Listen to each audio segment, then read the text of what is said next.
নরম জায়গা টিপতে খুব ভালো লাগে, শুনছেন না শোনেন না? মুসলমান সারা জীবন নরম, সব সময় ঠিক আছে ঠিক আছে ঠিক আছে ঠিক আছে ঠিক আছে ঠিক আছে করতে করতে আমাদেরকে কবরে ঢুকাচ্ছে পারে। এবারে বলছে দেশ থেকে দাঁড়াবে, এখন একজোট হ, এদের নাম নিশানা মিটিয়ে দিতে হবে, ঠিক না ঠিক? আজকে আমার বাংলাতে একজন পাগল বলে বেড়াচ্ছে মুসলমানের ঘাড়ে লাঠি মেরে তাড়িয়ে দেবো। ও পাগলকে যেখানে দেখবে সেখানে কুত্তা পিটার মধ্যে পিটা দরকার আছে, ঠিক না ঠিক?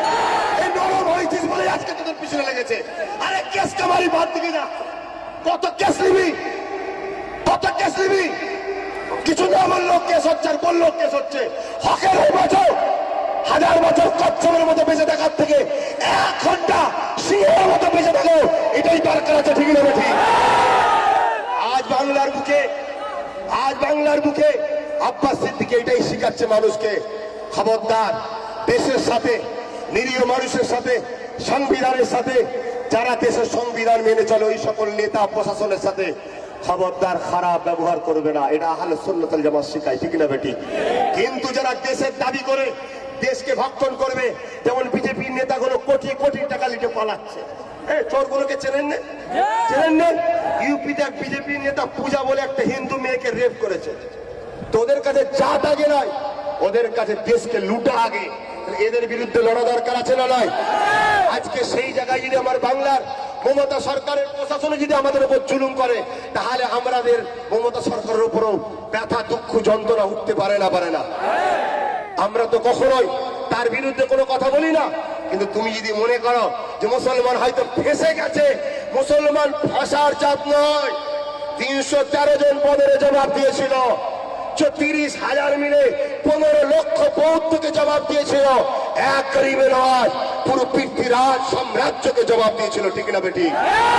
আমরা খাবড়াবার নয়, পিছবার নয়, আমরা ভয় খাবার নয়, আমরা ভালোবাসি, দেশকে ভালোবাসি, যে নেতা সব ব্যবহার করবে তাকেও ভালোবাসি। সেই বাস সরাচ্ছে, সেই বাস সরাচ্ছে, এখন সরাচ্ছে। যেই শক্ত হলে অমনি সরলো, নরম ছিঁড়ে সরাচ্ছিল। আমি কি বললাম? নরম, নরমের কেউ গুরুত্ব দেয়নি। মুসলমান সর্বসময় ভাবে কি হবে, দড়ি টানাটানি করলে ছিঁড়ে যাবে, দেশের ক্ষতি হবে, দেশের ক্ষতি হবে, দেশের ক্ষতি হবে। সর্বসময় আমরা নরম হয়ে আছি। এই নরম হওয়ার জন্য সবাই মিলে আমাদেরকে মারছে। এই আমাদের মা বোনেদের ইজ্জতের দাম নেই।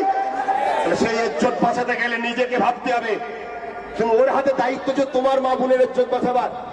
যে ইজ্জত লুটার জন্য ঘুরে বেড়াচ্ছে, তোমার মা বোনের ইজ্জত। তুমি জানতে চাই যে আমাদের কি ভারতবর্ষে অবদান নাই? সর্বপ্রথম নেতাজিকে তৎকালীন সময় 1 কোটি টাকা কে দিয়েছিল? সে একজন মোস্তফা আরবি জানে রহমতের গোলাম দিয়েছিল, হায়দ্রাবাদের নবাব দিয়েছিল। আজকে ভারত মা বলে চিৎকার করা হচ্ছে। নেতাজি সুভাষচন্দ্র ভারত মা বলেছিল কাকে? সে সেই নবাবের মাকে বলেছিল, এটাই হলো ভারত মা। সে একজন মুসলমান। আজকে সেই মুসলমান তোমরা। আমি দোষ দেবো না মমতাকে, আমি দোষ দেবো না বুদ্ধদেবকে, আমি দোষ দেবো না অন্য কোন রাজনীতির দলকে, আমি দোষ দেবো তোমার সমাজে মুসলমান সেজে যারা দালালি করে বেড়াচ্ছে তারা। আর তোমরা নিজেরা দোষী, তোমরা নিজেরা এখনো নিজেদেরকে চিনতে শিখলে না, ভাবতে শিখলে না। 72 বছর ধরে তোমরা গোলামি করে করে আজকে গোলামিটাই তোমাদের পছন্দ হলো। আর তোমার নবী, আমার নবী, বিশ্ব মানুষ জাতির নবী হযরত মুহাম্মদ সাল্লাল্লাহু আলাইহি ওয়াসাল্লাম এই মাসে এসে মানুষকে সর্বপ্রথম শিখিয়েছিল মানুষ মানুষের দাস নয়, মানুষ একমাত্র দাসত্ব করবে মহান রব্বুল আলামিনের। আজকে তোমরা মুসলমান দাবি করো, তোমরা মুসলমান দাবি করো, তোমরা আল্লাহর দাসত্ব করো, তোমরা তো মানুষের দাসত্ব করো। আজকে মানুষের দাসত্ব করছো বলেই তো তোমার নবীর মিলাদকে তোমরা মুখ খুলে বলতে পারো না।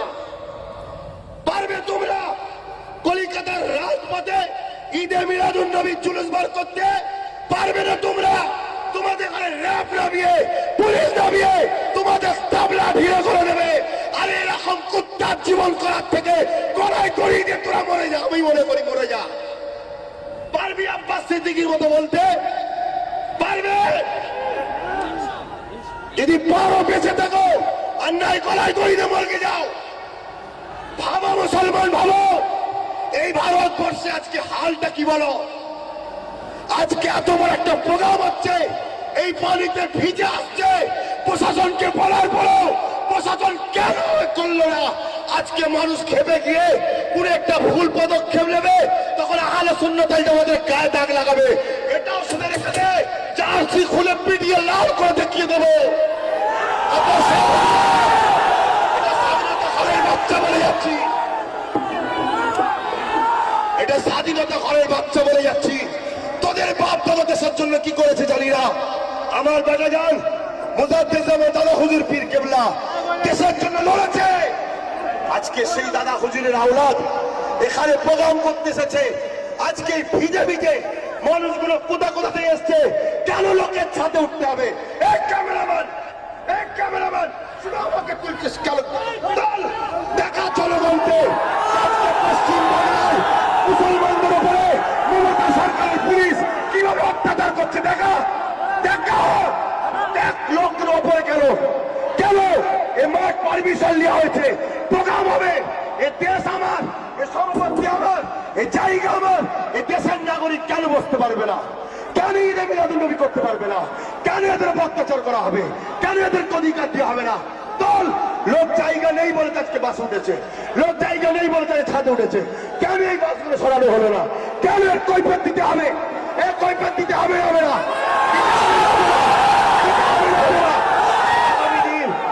আগামী দিন এদিকে দেখো, তোমরা আমার সাথ দেবে, বাঁচতে চাও, মাথা তুলে বাঁচতে চাও, আজকে এখানে বসে শপথ নাও। নবীর আগমনের দিনে ইসলামের উপরে, মসজিদের উপরে, কোরআনের উপরে, মুজাদ্দিদ জামান দাদা হুজুরের আওলাদদের উপরে, সিলসিলার উপরে, দাদা হুজুরের মুরিদদের উপরে, আমার ভারতবর্ষের দলিত আদিবাসী অসহায় হিন্দুদের উপরে, যারই উপরে কোনো অত্যাচার যদি একবার হয়, আমরা পুরো বাংলাকে অবরোধ করে দেবো। আপনারা রাজি আছে? রাস্তায় নামতে রাজি আছে? অবরোধ করতে রাজি আছে? আমি ডাক দিলে আপনারা রোডে নামতে রাজি আছে? প্রশাসন মারবে, মার খেতে রাজি আছে? জেল খাটতে রাজি আছে? দেশের জন্য লড়তে রাজি আছে? আজকে আমার দেশকে একদল নেতা আর একদল লেবাস পরে, ইউনিফর্ম পরে প্রশাসনের মধ্যে দেশকে বিক্রি করে দিচ্ছে। আজকে দেশ শেষ হয়ে যাচ্ছে, এদের কোনো খেয়াল নেই। একটা এতগুলো মানুষ নবী মুহাম্মদ সাল্লাল্লাহু আলাইহি ওয়াসাল্লামের আগমনের কথা আলোচনা করবে, তো এর সব থেকে মহান যে ব্যক্তিটা, সেই ব্যক্তির আলোচনা, যার প্রশংসা রামকৃষ্ণ পরমহংসদেব করেছে, যার প্রশংসা স্বামী বিবেকানন্দ করেছে, যার প্রশংসা খ্রিস্টানদের ধর্মগুরুরা করেছে, যার প্রশংসা গৌতম বৌদ্ধ করেছে, যার প্রশংসা রবীন্দ্রনাথ টেগোর করেছে, যার প্রশংসা ঈশ্বরচন্দ্র বিদ্যাসাগর করেছে, যার প্রশংসা বর্তমান ভারতবর্ষে প্রধানমন্ত্রী নরেন্দ্র মোদীকেও করতে হয়েছে।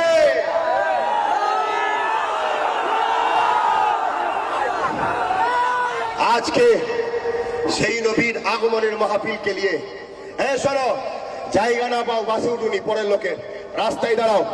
কার ক্ষমতা আছে তোমাকে লাঠি মেরে সরা দেবে না? দেখলে বলি ছাদ থেকে নেবো। সরকারি রোড ট্যাক্স দিয়ে তৈরি করেছি, এই আমাদের ট্যাক্স দিয়ে আছে। রোডে দা রোডে কোন প্রশাসন লাঠি চার্জ করে থেকে নেবো? রোডে করেছি না, এই ছাদ থেকে নাম, বাসের ছাদে উঠিনি, লোকের বাসে উঠিনি, নিজে আসতে যাবো। হ্যাঁ বক্তব্য শুনবে আর বলবে না বক্তব্য, একটা কথা বলে যাই, আবার বলে যাচ্ছি, আব্বাস সিদ্দিকী কারো পায়ের তলা চেটে বেড়ায় না। শুনছো? আমি না বামপন্থীদের পা চাটি, না কংগ্রেসের, না টিএমসি, না সিপিএম এর, কারণ এরা সবাই মিলে দেশকে লুটছে, এরা কেউ ভালো নয়। আমি দেশের নাগরিকদের হয়ে লড়তে চাই, দেশবাসীর হয়ে লড়তে চাই। আমি মোস্তফা জানে রহমতের গোলাম। মোস্তফা জানে রহমত শিক্ষা দিয়েছে দেশকে ভালোবাসো। শুনছেন না? আমার নবী যখন এই মাসে এসেছিলেন মক্কার জমিনে, দয়ার নবী আমার দাওয়াত দিলেন। দাওয়াত দিবার পরে আল্লাহ নবী দিন দুনিয়ার বাদশাহ হাবিবুল্লাহ, মন দিয়ে শোনো, জনাবে মুহাম্মদ রাসূলুল্লাহ সাল্লাল্লাহু আলাইহি ওয়াসাল্লাম তিনি কি করলেন? মক্কার জমিনে যখন মানুষকে বোঝাতে লাগলেন, হে মানুষ্য জাতি, তোরা তোদের নারীগুলোকে জ্যান্ত পুঁতে দিস না, নারীগুলোকে বাঁচার অধিকার দে। এই কথাটা ভালো না খারাপ? আজকে এই কথা শোনাতে এসেছি তো, তাও বলতে দিবি না কেন? তোরাও কি এখন নারীদেরকে হত্যা করিস নাকি? এই আজকাল সমাজের বাপেরা ডাক্তারখানা যে নারী হত্যা করছে না, করে না? হ্যাঁ, আমার দয়াল নবী হযরত মুহাম্মদ সাল্লাল্লাহু আলাইহি সাল্লাম এই রাস্তাতেই বসে যায় না বাবা, হামাগুড়ি দিয়ে হোমরিয়ে যেমন বস বসে,